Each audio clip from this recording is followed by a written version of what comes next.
샬롬 11월 28일 토요일 아침입니다. 한 주간 여러분의 삶 속에 여러 고단한 일들이 많으셨을 텐데 먼저 수고하셨고요. 오늘 말씀을 통해 한 주간의 삶이 하나님 보시기에 합당한 삶이었는지 돌아보는 소중한 시간이 되었으면 좋겠습니다. 기도하겠습니다. 살아계신 아버지 하나님 감사드립니다.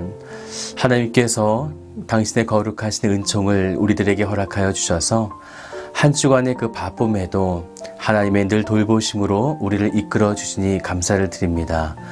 또한 오늘 우리가 하나님의 말씀 앞에 섭니다. 그 말씀을 통하여 우리가 하나님을 온전히 바라보게 하시고 또한 그 말씀대로 살아가는 우리 모두가 되도록 주께서 이끌어 주시옵소서.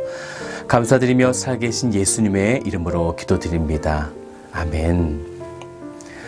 네, 오늘 함께 보신 말씀은 다니엘 5장 24절부터 6장 2절까지입니다. 이러므로 그의 앞에서 이 손가락이 나와서 이 글을 기록하였나이다.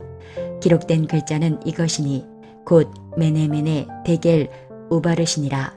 그 글을 해석하건대 메네는 하나님이 이미 왕의 나라의 시대를 세워서 그것을 끝나게 하셨다 하며, 데겔은 왕을 저울에 달아보니 부족함이 보였다 하며, 베레스는 왕의 나라가 나뉘어서 메대와 바사 사람에게 준바되었다 함이니이다 하니, 이에 벨사살이 명하여 그들이 다니엘에게 자주색 옷을 입히게 하며 금사슬을 그의 목에 걸어주고 그를 위하여 조소를 내려 나라의 셋째 통치자로 삼으니라.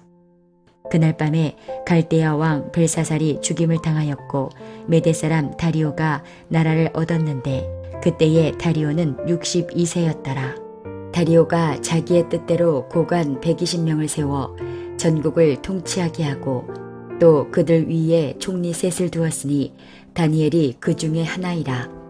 이는 고관들로 총리에게 자기의 직무를 보고하게 하여 왕에게 손해가 없게 하려 함이었더라. 다니엘서를 보면 세상의 역사가 요동치고 있을 때 변함없이 늘 그 자리에서 그 신앙을 지킨 다니엘을 계속적으로 등장시키고 있죠. 세상의 왕이 몇 번이나 바뀌고 있었어요. 이스라엘을 멸망시킨 느부갓네살 왕, 그리고 오늘 성경에 등장하는 벨사살 왕, 그리고 이들을 무너뜨린 메대 왕, 다리오 왕, 그리고 바사 왕인 고레스까지 4명의 왕과 만나게 되죠. 그리고 총리의 일은 다리오 왕까지 3번의 총리의 일을 감당하게 됩니다. 왕이 바뀔 때마다 그에게는 계속 다른 스타일의 시험이 찾아오게 되는데 그 시험은 늘 일반적인 시험이 아니라 보통 사람이라고 한다면 넘기기 힘든 그런 시험들이 그에게 찾아오게 되었죠. 그것은 이 모든 세계를 다스리시는 하나님의 전지전능하심을 드러내는 그런 사건이 되어지는 것입니다.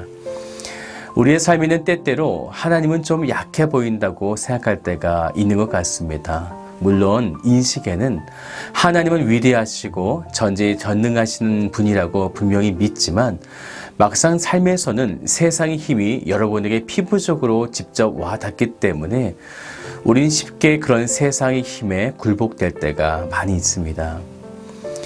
오늘 말씀은 바로 하나님의 전지전능하신 힘과 이를 이기려고 하는 세상 왕의 힘이 얼마나 보잘것없는지를 우리들에게 보여주고 있는 것입니다.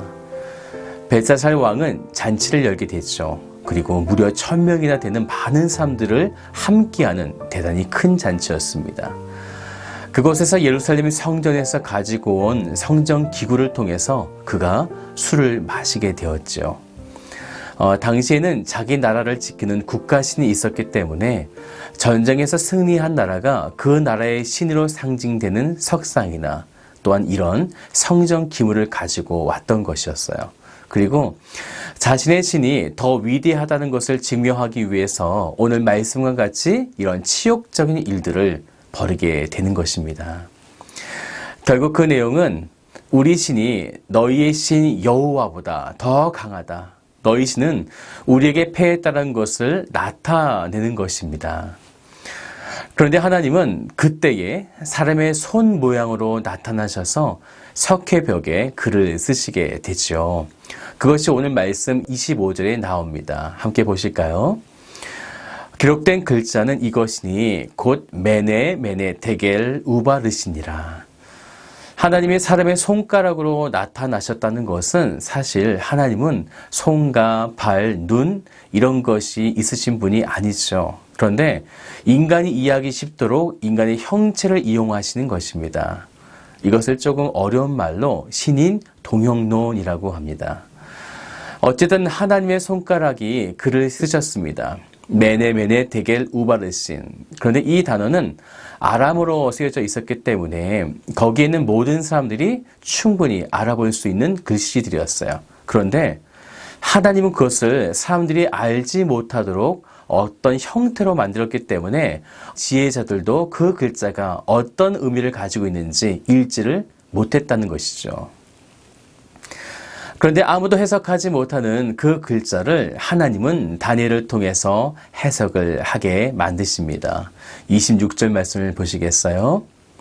그 글을 해석하건대 메네는 하나님이 이미 왕의 나라의 시대를 세워서 그것을 끝나게 하셨다 하며, 그리고 데겔은 왕을 저울에 달아보니 부족함이 보였다 하며, 네, 그리고 우바르신인데요. 우는 접속사예요. 그리고 바르신이란 말은 쪼개다라는 뜻을 가지고 있어요. 그런데 28절에 보게 되면 그 단어를 베레스라고 말했는데요. 이것은 우바르신에서 바르신은 복수를 이야기하고요.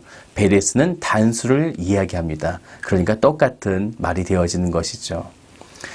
어쨌든 하나님을 향해 승리했다고 생각한 그래서 예루살렘 성전 기구에 술을 마셨던 벨사살 왕에게 이와 같은 예언의 글이 써지게 되고 하나님은 즉각적으로 행하시게 됩니다.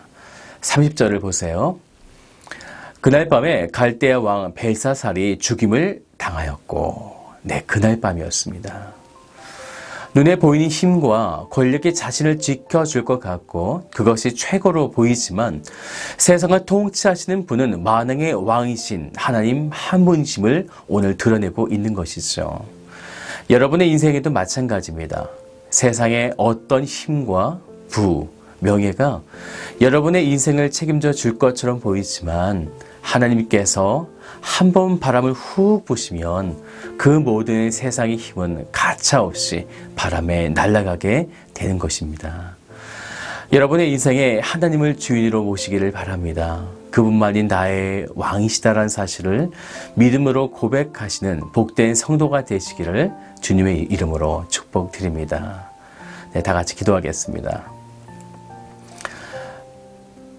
살아계신 아버지 하나님, 당신은 만왕의 왕이십니다. 세상의 그 어떤 것보다 강하시며 그 어떤 신보다 위대하신 바로 살아계신 아버지 하나님이십니다. 오늘 우리의 삶 속에 하나님을 나의 왕으로 모시게 하여 주시고 내가 가지고 있는 힘, 또한 내가 누리고 있는 부와 명예, 모든 것들이 가치 없음을 이 시간 고백하며 나아갈 수 있도록 인도하여 주셔서 그래서 우리의 삶에 늘 하나님만이 나의 주인이시다 이 사실을 믿음으로 고백할 수 있도록 주께서 함께하여 주시옵소서. 오늘도 주신 말씀을 붙잡고 하루를 살아가도록 주께서 인도하여 주옵소서. 감사드리며 살아계신 예수님의 이름으로 기도드립니다. 아멘.